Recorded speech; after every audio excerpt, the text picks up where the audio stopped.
जय हिंद एवरीबॉडी, स्वागत है आपका सत्यम फिटनेस फैक्ट्री में।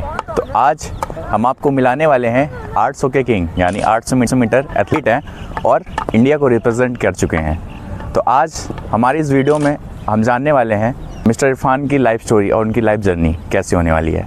सर, स्वागत है आपका। Thank you. तो ये हैं 800 मीटर के किंग कहे जाने वाले प्रयागराज के इरफान। तो आज हम जानेंगे इनके जीवन के बारे में। चलिए शुरू करते हैं। तो भैया, सबसे पहले स्वागत है आपका हमारे चैनल में। तो अपने बारे में कुछ बताइए। बहुत बहुत धन्यवाद आपका। मेरा नाम इरफान है, मैं भदोही का रहने वाला, उत्तर प्रदेश का। मैं प्रेजेंट टाइम में यूपी पुलिस को रिप्रेजेंट करता हूँ एज ए एथलीट एथलीट पे 800 मीटर मिडिल डिस्टेंस का रनर हूँ। भैया, आप थोड़ा हमें समझाएंगे 800 मीटर, तो क्योंकि हमारे व्यूअर्स जो हैं उनको नहीं पता है, तो थोड़ा एक्सप्लेन करिए। 800 मीटर एक ऐसा रेस है जिसको समझा पाना बड़ी मुश्किल है, क्योंकि 800 मीटर ना स्प्रिंट में आती है ना स्लो में आती है। ये 400 मीटर से भी मैटर करती है और लॉन्ग से भी मैटर करता है।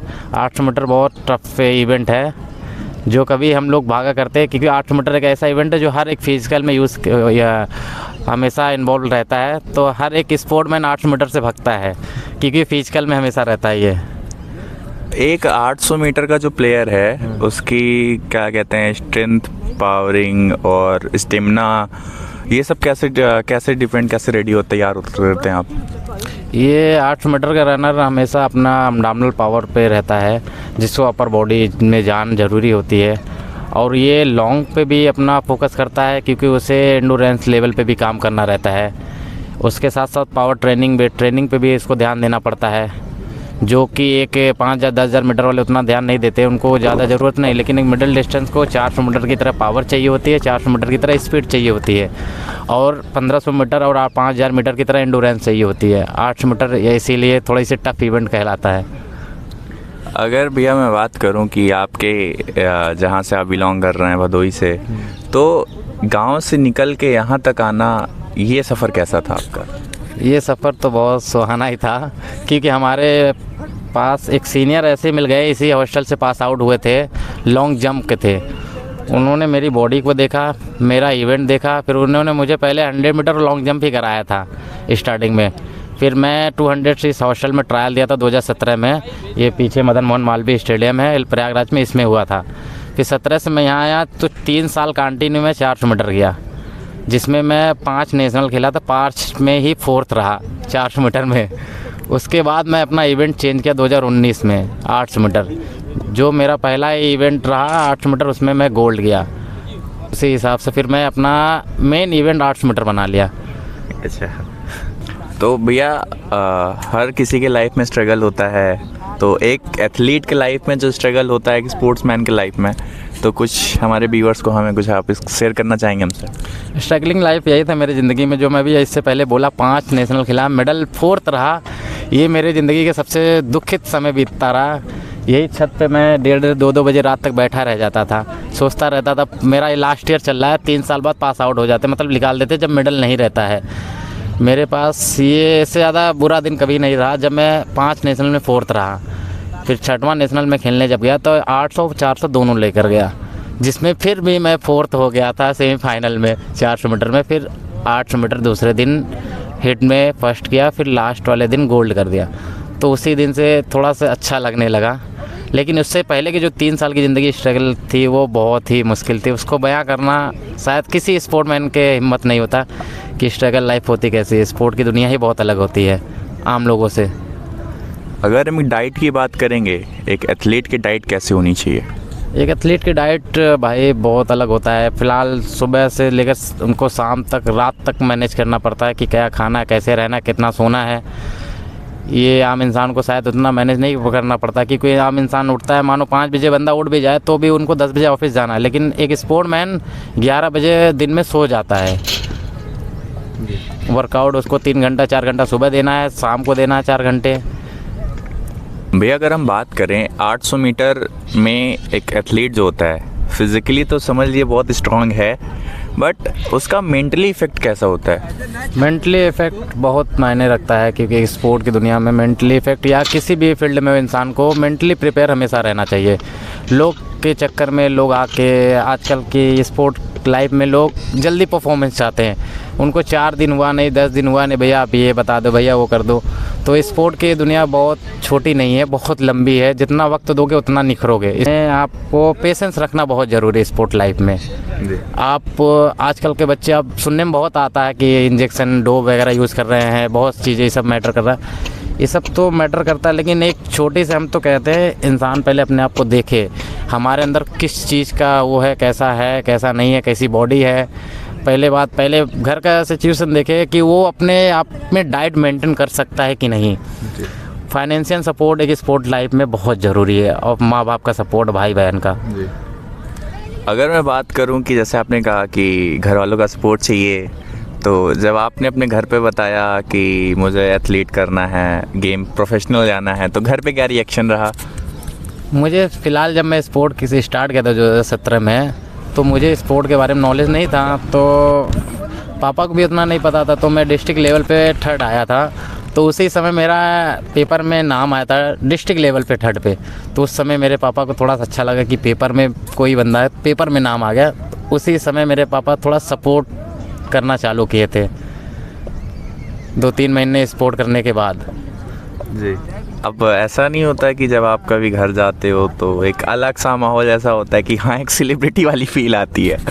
अब तो इतना अचीव कर लिए हैं, इतना दुआ, इतना कोच का सपोर्ट, दोस्तों का, फैमिली का सपोर्ट रहा कि इतना अचीव कर लिए कि गांव मोहल्ले में कहीं बैठते हैं, एरिया के अपने डिस्ट्रिक्ट में कहीं भी बैठते हैं, लोग इग्नोर नहीं कर पाते। जो चाहिए था वो मिल गया। लेकिन वो शुरू की जो 150 रुपये का जूता भी ख़रीदने के लिए बाप से रिक्वेस्ट करना पड़ता था।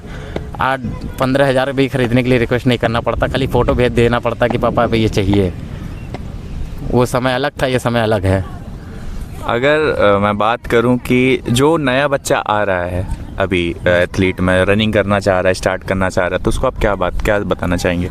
सबसे पहले स्पोर्ट की दुनिया में आ रहा तो अपने माइंड को प्रिपेयर करके आए और अपना बेस के चक्कर में रहे, ना कि इधर उधर के उसमें कि ये सामान खा ले, वो कर ले। आजकल ये सब ज़्यादा चलता है, प्रोटीन, ये सप्लीमेंट, ये सब नहीं मैटर करता। अगर आपके अंडर 18 से 20 के अंदर है तो आप पहले अपने नेचुरल डाइट पे ज़्यादा ध्यान दीजिए। फल फ्रूट वेजिटेबल वगैरह पे ज़्यादा ध्यान दीजिए, ड्राई फ्रूट पे ज़्यादा ध्यान दीजिए। ये प्रोटीन, ये सप्लीमेंट, ये सब मैटर नहीं करता है। अभी प्रेजेंट बताऊँ तो मुझे 18 महीने हो गए सप्लीमेंट प्रोटीन लिए, और प्रॉपर मैं मेडल दे रहा हूँ। 2019 से लेकर आज तक 25 तक मैं मेडल आउट नहीं हुआ हूँ। ये मैटर नहीं करता उतना जितना लोग सोचते हैं। अगर जैसा कि चलता है ना कि बिना प्रोटीन के, बिना क्रेटीन के, बिना किसी सप्लीमेंट्स के एथलीट है तो उसको प्रोटीन रिक्वायरमेंट होती है, जाहिर सी बात है। तो इसका क्या रोल है? इसका रोल केवल ये डाइट से ही हो सकता है? अरे मतलब सप्लीमेंट से ही हो सकता है? नहीं, आपको अगर अच्छी डाइट मिल रही है घर पे, अच्छी प्रॉपर प्रोटीन वैसा मिल रही है आपको घर पे, तो प्रोटीन और सप्लीमेंट का उतना मैटर नहीं करता। और जो इंसान नहीं उस हिसाब से डाइट नेचुरल डाइट नहीं मेंटेन कर पाता, क्योंकि वो ज़्यादा महंगी पड़ जाती है प्रोटीन के हिसाब है, सप्लीमेंट के हिसाब। लोग इंसान 2 गोली खा के पूरी कर ले रहा कि अब सप्लीमेंट प्रोटीन की कमी रही नहीं, तो इसीलिए लोग ज़्यादा शॉर्ट फॉर्म आजमाने लगे। सीधा यही कहना है, लोग मेहनत नहीं करना चाहते, शॉर्ट फॉर्म पे चले आए हैं लोग। एक बार गिर जाना, फिर गिर के उठना, तो ये माइंडसेट कैसे आया? ये माइंडसेट हम जो सबसे पहले जब स्टार्टिंग स्पोर्ट करते हैं, जिस जुनून और जिस रुतबे से करते हैं, वो शायद वो सोचना चाहिए हर एक स्पोर्टमैन को जब छोड़ने लगे कि ये सोचो आप किस लिए यहाँ पे उतरे थे। ये जब फील्ड में उतरे थे क्या इसीलिए उतरे थे? बैठ कर अपने आप को 24 घंटे एक बार जग के देखो और अपने आप को देखो, और अपना पीछे का जो छूट गया उसको अचीवमेंट देखो, या जो बीत गया उसको देखो एक बार। लेकिन देखना जरूर, लोग कहते हैं पीछे जो गया उसको भूल जाओ। भूलना नहीं भाई, जब भूल जाओगे तो फिर कुछ कर नहीं पाओगे ज़िंदगी में। लोग कहते हैं पीछे जो बीत गया, हाँ कहते हैं जो कदम पीछे रखो उसको मत रखो, लेकिन उस चीज़ को देखो जिस कदम से जहाँ चल के आए तुम यहाँ तक पहुँचे हो, उसको देखना बहुत ज़रूरी होता है ज़िंदगी में। अभी तो आपको क्या लगता है कि ओलंपिक्स में रनिंग का या जितने भी स्पोर्ट्स हैं उसका फ्यूचर कैसा है? फ्यूचर तो नहीं बता सकते, फ्यूचर बहुत अच्छा हो सकता है, बस सरकार का सपोर्ट बहुत ज़रूरी है। वो अपने आप में एक बिलीव रखे कि स्पोर्टमैन, क्योंकि रनिंग में यहाँ के जो ब्लड के हिसाब से, हम मेडल लॉन्ग के हिसाब से देखा जाए तो केनिया सबसे हाईएस्ट है, क्योंकि उनकी हीमोग्लोबिन, उनकी ब्लड की, उनका वातावरण ही अलग है इस इंडिया के हिसाब से। तो इसीलिए अभी तो उनसे अच्छा बेहतर रनर तो कोई कहीं के ज़्यादा निकले नहीं हैं। इंडिया में भी कर सकते हैं आप, आजकल तो बहुत अच्छे प्लेयर निकल ही रहे हैं फ़िलहाल, बस उनको सपोर्ट की ज़रूरत बहुत ज़्यादा है। इंडिया में क्या रूल है, सक्सेस के बाद सब थोप देंगे, ले लो इतना रुपए, लेकिन बनाने के लिए कोई पैसा नहीं देता। ये फैक्ट है इंडिया का खासकर। अगर आप सरकार से या हमारे स्पोर्ट्स मिनिस्टर से कुछ कहना चाहेंगे इस वीडियो के माध्यम से, तो क्या अपील होगी आपकी? हमारा कहना, जो बच्चा स्पोर्ट में स्टार्ट किया है, जो स्टेट लेवल पे भी मेडल दे रहा है, बड़े बड़े उद्योगपति लोग उनको थोड़ा सपोर्ट करें। बहुत से ऐसे व्यापारी लोग हैं, बहुत से ऐसे हैं, उनके डिस्ट्रिक्ट बाय डिस्ट्रिक्ट सबके पास इतना बिजनेस है कि उनको स्पॉन्सर दे सकते हैं। इनको जब सपोर्ट करेंगे तो घर का वो टेंशन उनको दूर हो। पहली बात, विदेशों में क्या रहता है, उनको ये नहीं दिया जाता है कि तुम्हें घर का ये देखना, घर का वो देखना, इससे मतलब नहीं, बस तुम्हें क्या चाहिए ये चाहिए होता है। उनको एक एकेडमी में रख दिया जाता है, इसीलिए उनको 9-10 साल से इस एथलेटिक ट्रैक में ला दिया जाता है। तो उनको 15 साल कम से कम लगता है ओलंपिक खेलने में। यहाँ बंदा 15 महीने में घर चल जाता है। ये फ़र्क है। वहाँ के लोग यहाँ अपने घर से लोग करते हैं, वहाँ एक एकेडमी से करते हैं। वहाँ सरकार सपोर्ट करती है, वहाँ के लोग बड़े बड़े जो उद्योगपति वो लोग सपोर्ट करते हैं। यहाँ पे खुद से सेल्फ। जी, लाइफ, एक स्पोर्ट्समैन की लाइफ में गुरु का बहुत बड़ा रोल होता है, तो आपके लाइफ में आपके गुरु का रोल कैसा रहा? हर एक के लाइफ में, हर एक के फील्ड में गुरु का रोल तो बहुत ही बड़ा रहता है, सबसे अव्वल रहता है। माँ बाप के बाद गुरु ही होता है। हमारे लाइफ में गुरु का रोल तो हमेशा अभी तक रह रहा है, वो सत्येंद्र सर का, देवी सर का। कोई ऐसा मोमेंट हो जो आपको बहुत यादगार रहा हो, आपके जब मेडल जीते हो, या कहीं भी एक ऐसा मोमेंट जो आपको याद रहा हो? मेरा फर्स्ट मेडल उस समय था जब मैं मतलब यहाँ से मूव ऑन कर रहा था कि मैं अब स्पोर्ट नहीं कर रहा, मैं घर जा रहा हूँ सर। तो मेरे सर ने मुझे गले लगा के एक चीज़ कहा था, जब करना ही था तो फिर आया क्यों, जब छोड़ना ही था तो आया क्यों। वो मोमेंट मेरे लिए सबसे कठिन रहा था, सर को गले लगाना। जैसे कहते हैं ना, बाप को गले लगाना एक लड़के के लिए सबसे बड़ी कठिन समय होता है, वही था मेरे लिए। उसके जस्ट 3 महीने बाद मैं फर्स्ट मेडल गया था, तो मुझे वो सुकून मिल गया था कि हाँ मैंने कर दिया है। जी, सबके लाइफ में ऐसा सुकून जल्दी आए। तो भैया, लास्ट क्वेश्चन था आपसे कि हमारे जो व्यूअर्स हैं, हमारी जो यूथ आपको देख रही है, उनसे आप क्या कहना चाहेंगे? Last message. बस यही कहना चाहेंगे, जब जिस भी फील्ड में उतरो वहाँ पे अपने माइंड को हमेशा प्रिपेयर करके उतरो कि हमें समय को छोड़ दो, समय कितना भी लग जाए बस, लेकिन पीछे कदम मत हटाना। आगे बढ़ा दिए तो बढ़ा दिए, पीछे देखना तो अपने फैमिली को देखना, अपनी सिचुएशन देखना, तुम कहाँ से कहाँ पहुँचे हो। शायद तुम्हारे गांव, तुम्हारे मोहल्ले से कोई यहाँ नहीं पहुँचा होगा जहाँ तुम बैठे हो, जहाँ तुम पहुँचे हो। तो बस छोड़ने से पहले अपने आप को एक बार अपने फैमिली की ज़रूर देख लेना। बिल्कुल। तो भैया, आपको बहुत बहुत शुभकामनाएं, आपने अभी तक जो अचीव किया है, और यही प्रार्थना रहेगी हमारी कि आप और ज़्यादा देश को रिप्रेजेंट करें, देश का नाम रोशन करें। तो इसी के साथ वीडियो का अंत करते हैं, तो मिलते हैं अपने नेक्स्ट वीडियो में। जय हिंद, वंदे मातरम।